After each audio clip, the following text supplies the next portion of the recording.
नमस्कार दोस्तों, welcome to Kanan visa insights, जहां आपको मिलेंगी स्टडी अब्रॉड रिलेटेड सारी ताज़ा खबरें, टिप्स, अपडेट्स एंड इनसाइट्स। तो चलिए शुरू करते हैं आज की कुछ ताज़ा खबरों के साथ। इस साल कनाडा ने एक और नया रिकॉर्ड सेट किया है। Immigration numbers have been record breaking this year and this could be good news for you too. Let's explore how. Canada ने लाखों न्यू कमर्स को वेलकम किया है, from skilled workers to students and for family reunification categories. इन categories में भी सबसे ज्यादा वीजा इश्यूज हुए हैं। एक्सप्रेस एंट्री और पीएनपी प्रोग्राम्स ने मेजर रोल प्ले किया है इस पूरे प्रोसेस में।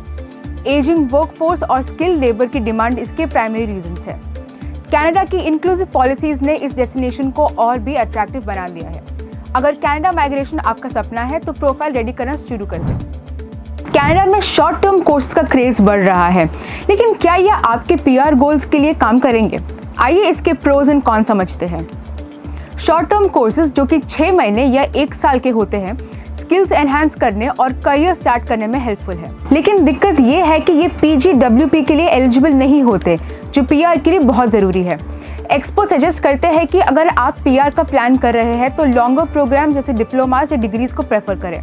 अपने स्टडी अब्रॉड प्लान्स को केयरफुली स्ट्रेटेजाइज करें और लेटेस्ट अपडेट्स के लिए हमें ज़रूर फॉलो करें।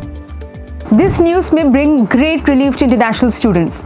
IRCC ने एक टेम्पररी ग्रेस पीरियड अनाउंस किया है जो DLI ट्रांसफर स्टूडेंट्स के लिए हेल्पफुल होगा। क्या है इसका मतलब? चलिए जल्दी से समझते हैं। इंटरनेशनल स्टूडेंट्स को अपने DLI ट्रांसफर करते वक्त IRCC को नोटिफाई करना होता है, लेकिन अगर आप ये अपडेट टाइमली नहीं कर पाते तो अब IRCC का ग्रेस पीरियड आपको कंप्लायंस इश्यूज रिजॉल्व करने का एक चांस दे रहा है बिना पेनल्टीज के। लेकिन याद रहे, ये एक शॉर्ट टर्म मेजर है। अपनी डॉक्यूमेंटेशन और कंप्लायंस टाइमली अपडेट करना भी बहुत ज़रूरी है। क्या आप कनाडा में स्टडी करने का सपना देख रहे हैं?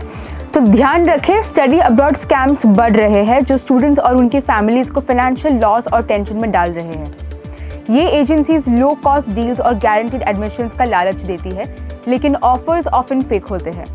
फीस, अकोमोडेशन और सर्विसेज के नाम पर मिस इन्फॉर्मेशन दी जाती है जो आपको एकेडमिक और इमिग्रेशन ड्रीम्स को भी रिस्क में डाल सकती है।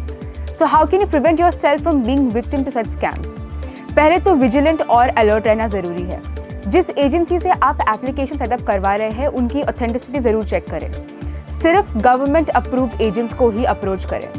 अगर कोई ऑफर आपको बहुत अनरियलिस्टिक लगे तो उस पर ध्यान दें एंड नेसेसरी एक्शन लें। हर डील या डिसीजन को क्रिटिकली एनालाइज करना बहुत ज़रूरी है। और हाँ, डॉक्यूमेंट्स को अच्छे से वेरीफाई करें। If anything appears too good to be true तो उस पर बिना सोचे भरोसा ना करें। अपने स्टडी अब्रॉड ड्रीम को सेफ रखने के लिए रिसर्च और सही इन्फॉर्मेशन को प्रायोरिटी देना बहुत ज़रूरी है। एंड ऑफ कोर्स ऐसी और अपडेट्स के लिए हमें फॉलो करें। कनाडा में बिना वर्क परमिट के बिजनेस विजिट करना चाहते हो? IRCC के नए रूल्स के हिसाब से कुछ लोग बिजनेस विजिटर्स के कैटेगरी में एग्जम्प्ट हो सकते हैं। कैसे? चलिए समझते हैं।